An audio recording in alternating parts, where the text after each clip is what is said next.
Thank you. Assalamualaikum and good morning. The second speaker is Dr. Megat Hafizuddin Abdul Hamid. I'll just give a quick introduction for Dr. Megat.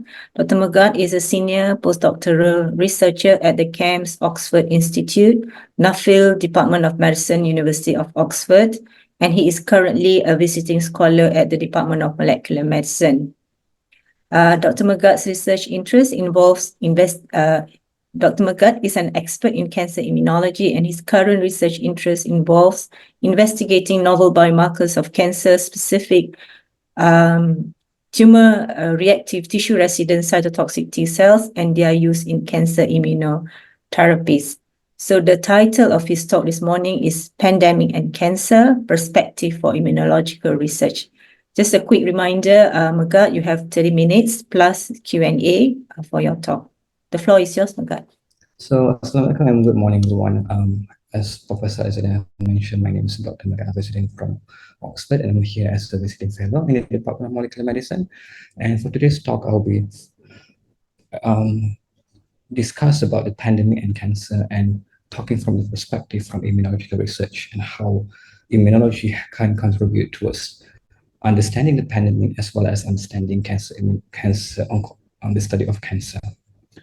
So as we know, immunology is the study of the immune system and how the body reacts and responds towards pathogens or oncogenic environment. And this relates well with the different research in the medical studies, including oncology, where it's a study of how, for example, lung cancer, colorectal cancer, or breast cancer develops over time, and how they are able to develop ways to evade immune system. Additionally, in the study of microbiology, we know that bacterial infections such as by Mycobacterium tuberculosis and Listeria monocytogenes are able to induce and activate the immune system in order to prevent disruption and immunopathobiology of this bacterial infection. And especially in the field of virology, the recent pandemic of SARS-CoV-2 infection has elevates the need for immunology involvement especially in the development of vaccines towards SARS-CoV-2, influenza, HIV, HPV, and HCV infection.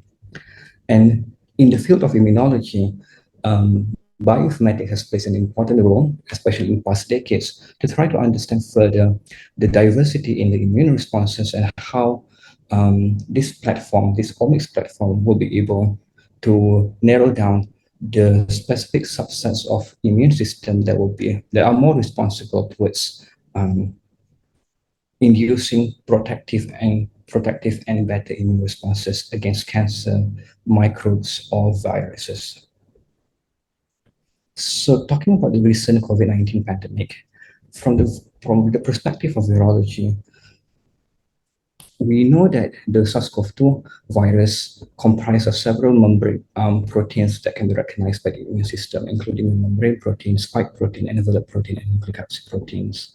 And as we know in regular viruses, they can mutate over time. This is due to their capacity in order to evade or try to evade the immune system responses. And as we know from the original Wuhan strain, it has developed currently the Omicron variants and the subvariants.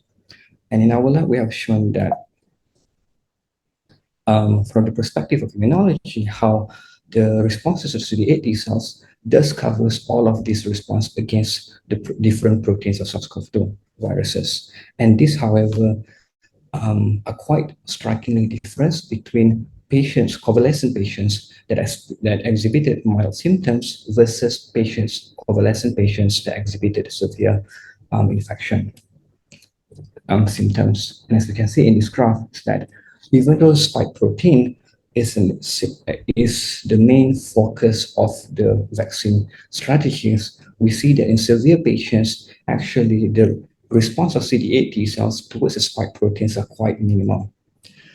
And the more responses are seen against ORF and envelope protein, as well as membrane and nucleocapsid proteins. That being said, in general, patients that have mild symptoms actually as expected, have a more robust CD8 T cell responses compared to convalescent patients that have severe responses. And this reflects on the capacity of these immune responses to actually mitigate as well as eliminate the viral infection. And as we know in SARS-CoV-2, there are several protein of the viruses that can be targeted by immune cells. And let's take, for example, SARS-CoV-2 nucleocapsid-specific CD8 T cell responses that recognizes a specific peptide chain of the nucleocapsid protein.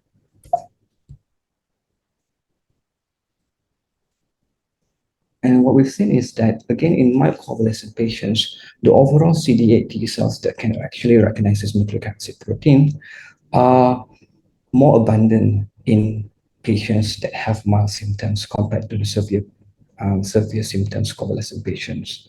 And this reflected to how their T cell receptor and the recognition of the viruses of these T cells, where we've seen that in mild convalescent patients, mild symptoms convalescent patients, most of the T cell clones or T cells from these patients actually exhibited high avidity T cell receptor, which means that the T cells are able to recognize the virus infected cells more strongly, more responsive, and therefore they will be able to induce better responses compared to the T cells that were derived from patients that exhibited severe symptoms. Additionally, what we also found is that T cells and NP-specific CD8 T cells that were derived from severe symptoms convalescent patients also exhibited expression of expression of inhibitory receptors. And this is key because the more that the T cells exhibit expression of multiple inhibitory receptors, this will prevent a net immune outcome of the CD8 T cells. Therefore, it's signaling to the T cells that please do not kill me, and therefore this allows the viral infections to become more worsened in this patient. When we look at the same patients over time longitudinal and after 6 months post-recovery from the natural infections, and test against the newer variant of the SARS-CoV-2, we've seen that in most patients, the ability of the same NP-specific CD8 T cells in suppressing the SARS-CoV-2 infections are quite consistent, regardless of what's the variant of the SARS-CoV-2 is. However, this is also dependent on patient. This is also patient-specific because some patients do see a reduction in their recognition and immune responses against nucleocapsid protein. And as we know, in the past 3 years, there are several SARS-CoV-2 vaccines that has been developed in all over the world, including Moderna, Pfizer, AstraZeneca, Oxford, and Sinovac, where they have shown in preclinical studies in macaques, where these vaccines are able to promote neutralizing antibody as strong CD4 and CD8 T cell responses, as well as protection against re-challenge of the SARS-CoV-2 infection. And these vaccines are developed by either mRNA-based non-replicating adenovirus or inactivated attenuated viruses. And each of these systems has their own pros and cons in terms of how they modulate the immune responses against SARS-CoV-2 as well as other viruses in previous studies, including against HIV, for example.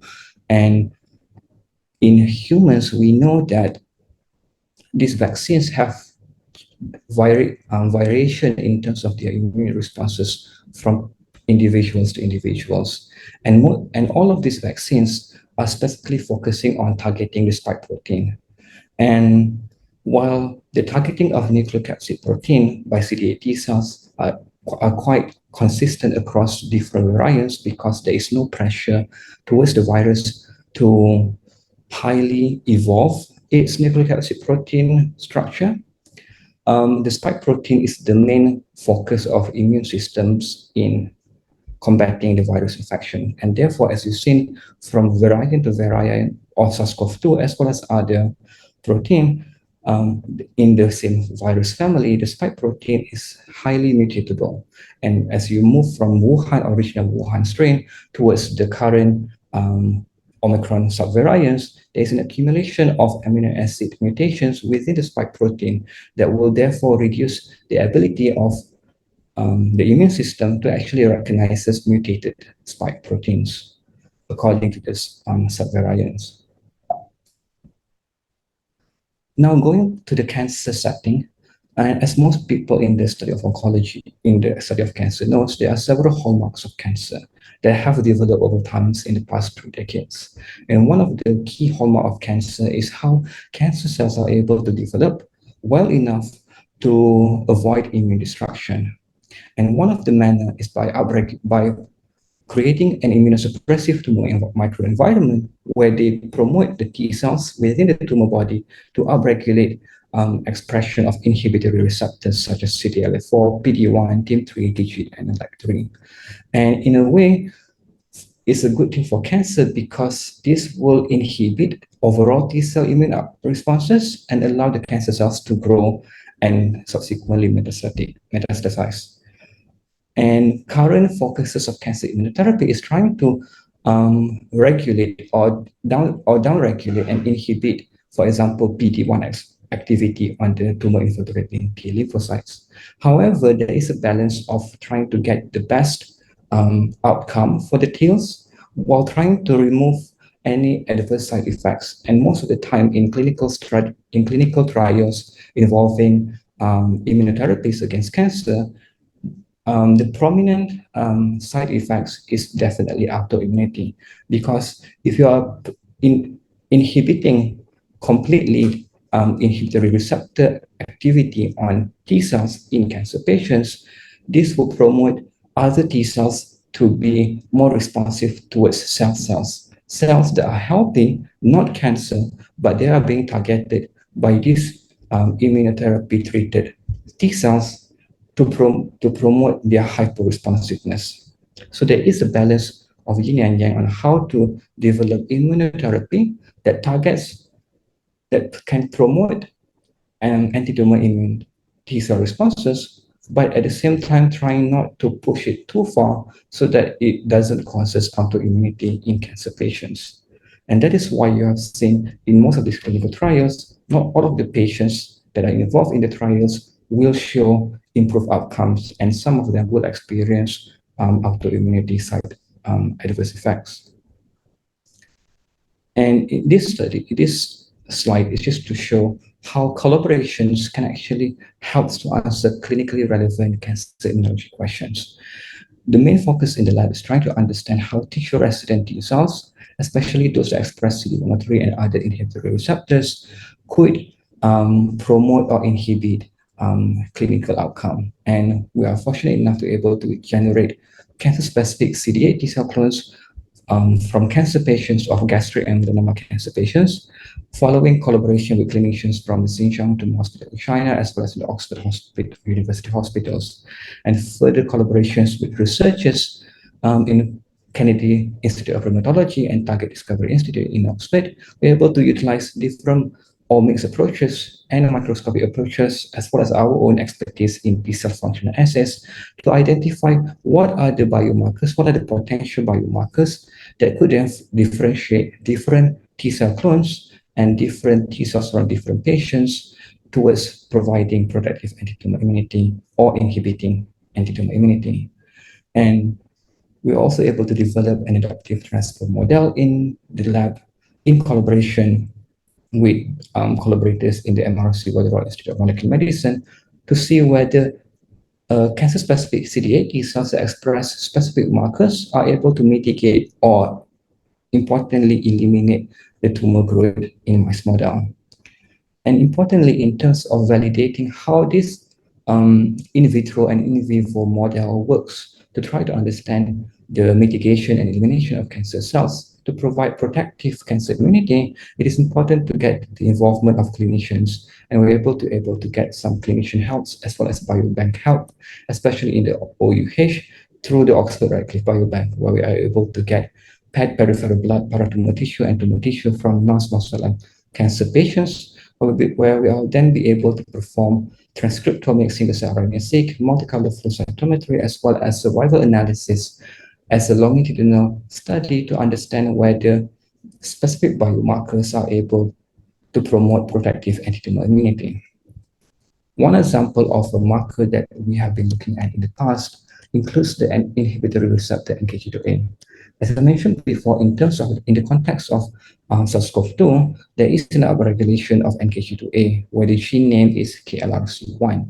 It is more upregulated in severe convalescent patients, and this, as an inhibitory receptor, the upregulation of this marker will inhibit the SARS-CoV-2 specific T cell responses. So in the context of NKG2A itself, it is an inhibitory receptor that is commonly expressed by natural killer cells, but to a certain extent, some subset of CD8 as well as CD4 T cells.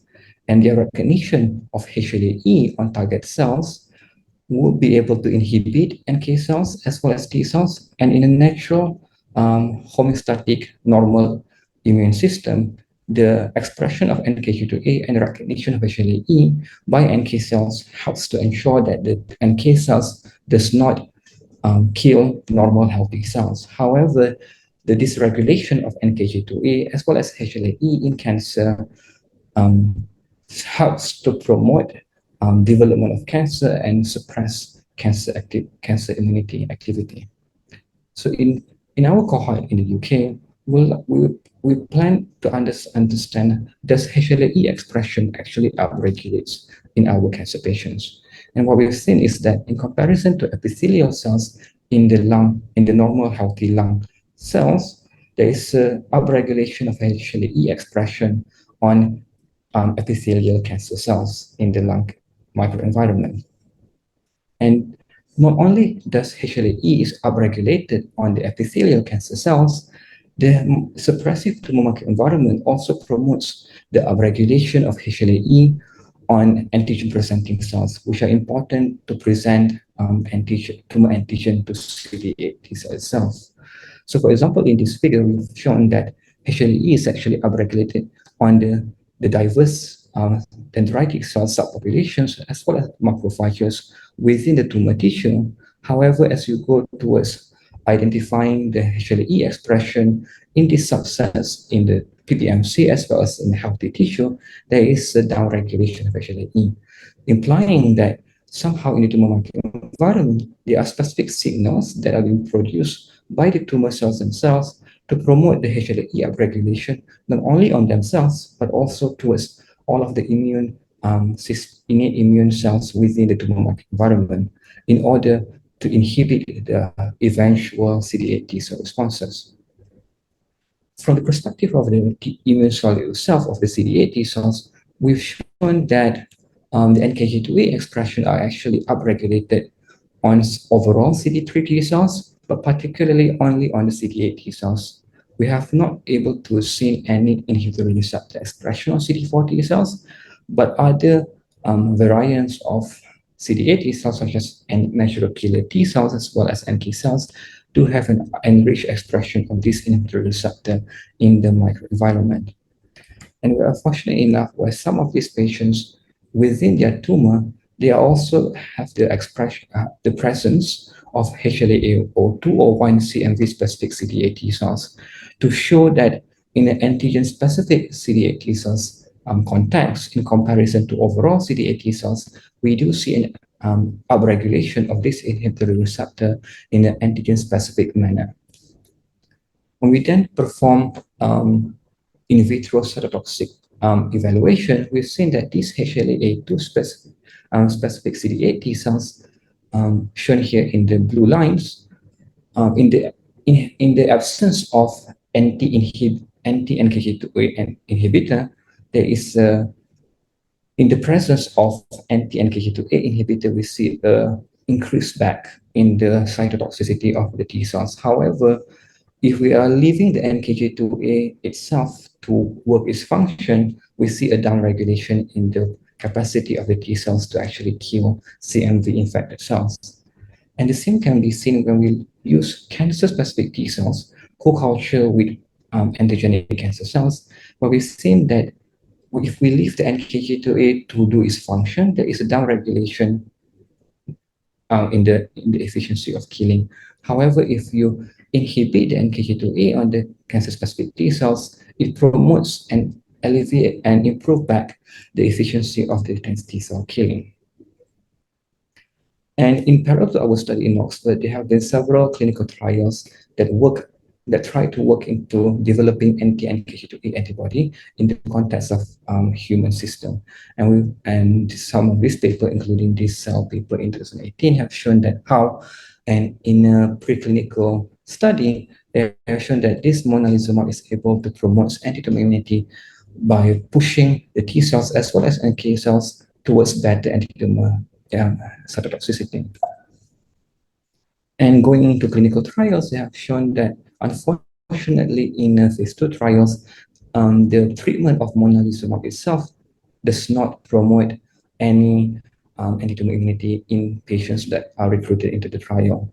However, saying that when this anti-NKG2A antibody are used in parallel in combination with other immunotherapy antibody drugs such as monalizumab, which is an anti-PD-L1, it does shows better responses in some patients with unresectable stage 3 non-small cell lung carcinoma. In addition to monalizumab, there's also been a recent study on new version or new upgraded context of anti-NKG2A antibody in tandem with monalizumab to try to see whether this newer version will be able to further promote better responses in lung cancer as well as other solid cancer. Going from the context of cancer and viral and virus infection, there have been multiple advancements in the immunological research technologies, specifically in the context of bioinformatics and how bioinformatics helps to promote and advance the understanding of immune responses towards virus infection as well as and cancer. And this involves advancement in the proteomics, metabolomics, epigenetics, transcriptomics, and genomics platforms. When we first talk about single-cell transcriptomics, several companies worldwide have developed this method, including Fluidigm, iCell8, Illumina, and as well as 10x Genomics. And in our lab, the focus has always been on the 10x Genomics because of the facility that has been set up in the university. And to give an example of the use of the 10x Genomics worldwide, we are looking into the case study of 10x single-cell RNA-seq to evaluate the diversity of tissue-resident CD8 T cells in cancer setting. Because we know that in general, the CD13 positive tissue-resident TILs are a more exhausted population. They have an upregulated co-expression of PD-1, CTLA4, TIM3, and existing immunotherapy that strategies that targets PD-1 or its ligand PD-L1 do show recovery of the overall CD13 positive TILs function. However, as I mentioned as well before, not all the treated patients under this cohort demonstrated improved survival and prolonged T cell immunity. So our question is to try to see our hypothesis that the variability in the clinical responses of this patient is likely due to the potential heterogeneity within the tissue resident population itself.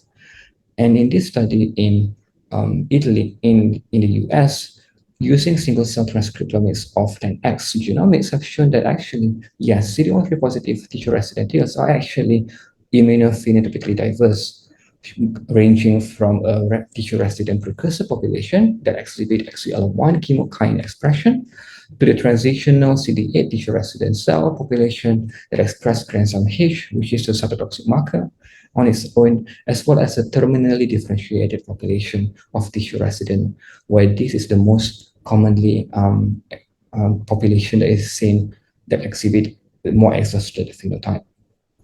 And when we look into this single-cell RNA-seq data of all tissue-resident TILs, we see that there is a progression from a precursor XUL1 population towards the more exhausted population phenotype. And this is not only unique for lung cancer, but it is also relevant in other cancer cancer model as well, including in this breast cancer murine model, where almost half of the CD8 T cells are actually tissue residents, and they are quite diverse in their phenotype, where they encompass 14 different clusters of T cell populations, of tissue resident populations that exhibit different immunophenotype and different antigen specificity. In our lab, to try to understand and answer this hypothesis, we are moving one step further in terms of the bioinformatic analysis, where if we, in the context of single cell RNA-seq, we actually lose the context of spatial resolution of where each of these, for example, 14 T cell populations are actually located within the tissue tumor body. The idea is that can we identify some of these populations that are more important, they are more close enough to the tumor body that actually make any difference towards mitigation of the tumor growth. So this is where spatial transcriptomics have been developed in the, especially in the Western world in the past 2 or 3 years to try to immunophenotype immune cells as well as non-immune cells according to their spatial location in the tumor itself. And some of these companies that have spearheaded these technology advancements include BGI of China, NanoString of Amsterdam, of US, as well as 10x Genomics. In our lab, in our institute, we have acquired the NanoString Cosmics platform, where it involved quite simple FFPE tumor section slides, where this is quite common method of biobanking in hospitals all over the world, where this platform are able to then utilize in situ hybridization of barcode biomarkers that will immediately just stain your whole tissue sections, and then you can use fluorescence microscopy to identify where are the locations of these transcriptomes are. And these are just this is just the workflow, the canonical workflow that are provided by NanoString, where you have to prepare your slides before you undergo the in situ hybridization, where in terms of the slide preparations, it involved the similar protocol as immunohistochemistry and immunofluorescence that has already been done, quite established all over the world, including in the Department of Pathology. And following that, processing of the samples of in situ hybridization, this is where you will then be able to use the fluorescence microscopy to uptake the data, and then you can have this big data that can be analyzed using their own software or using RStudio, for example. And these are some of the workflow for our initial analysis, where we use our lung cancer FFPE from the Oxford Biobank, and then we're able to perform bioinformatics analysis on them.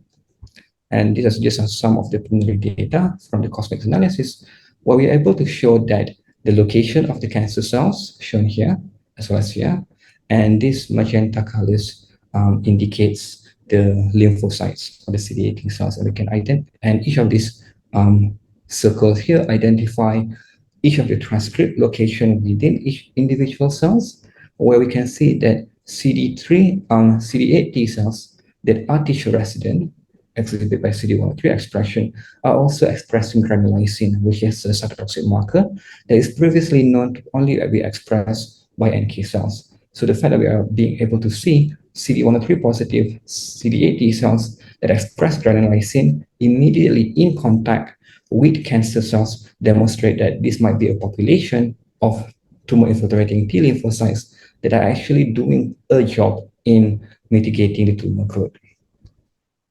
So I would like to acknowledge all of the teams in Oxford as well in China, as well as our collaborators in the hospitals in Oxford University. And thank you very much. Thank you very much, Magad, for the very interesting and insightful talk. Give some overview of the work that you are doing in Oxford. We'll wait 1 or 2 minutes to see if there's any questions. So if you have any question, please do type them in the chat box, and Magad will be happy to answer them. Sorry, it's a bit long today. No, it's okay. or otherwise, since it's already 9, if you have any questions for Magad, you can always reach out to the Department of Molecular Medicine, and we will be more than happy to assist you. Yep. So with that, I conclude this week's session of Breakfast at UMHealth. Thank you everyone for coming, and wishing you a fruitful day ahead. Thank you. Thank you, Thank Magad. you very much. Bye-bye. Assalamualaikum. Bye.